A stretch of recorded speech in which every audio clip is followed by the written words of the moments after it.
Hi there. Welcome to my YouTube channel. I'm Josh Holmes, and today I'm continuing my series on resume tips. So I'm not an HR, I'm not a professional recruiter. I am simply a manager who has ended up hiring a bunch of people over time and have read a tremendous number of resumes in my history. And so I'm just giving some tips in bite-sized chunks, one per video. And today's tip is all about above the fold.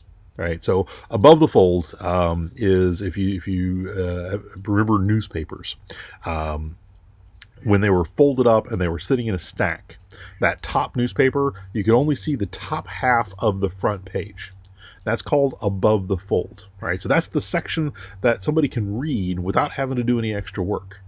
And in digital, that means when I land on a website, when I open that document, whatever it is where I'm that first initial impression before I have to do any other work like paging down, like scrolling, etc., that's above the fold. And if you think about it in newspapers, they have a big enticing photo. They've got a headline that is designed to be clickbait. In digital speak, they have the other content in that top half that is designed to get you to buy this particular paper. Right? They'll have teasers for the weather, et cetera, et cetera. Same thing goes for your resume. I'm not saying big splashy photo, that'd be weird, unless you're doing an art type of a resume, in which case definitely include photos. But think about what is the content that goes above the fold. What is the content that is going to entice this particular hiring manager to hire you? Right? And more specifically, what's going to entice them to read the rest of your resume and then invite you to come do an interview. And, so where this comes from is I have read a lot of resumes where they will start off with their educational experience. Right? And that's great. I am very excited about their educational experience. I think it's fantastic. It is not why I'm hiring for them for a technical job as a programmer with 20 years worth of experience in the industry. Right? If you're coming directly out of college, absolutely lead with your educational experience. If you're applying for a academic position or a research assistant position or something where your academic background is the key focus and the reason that you're going to get hired, great.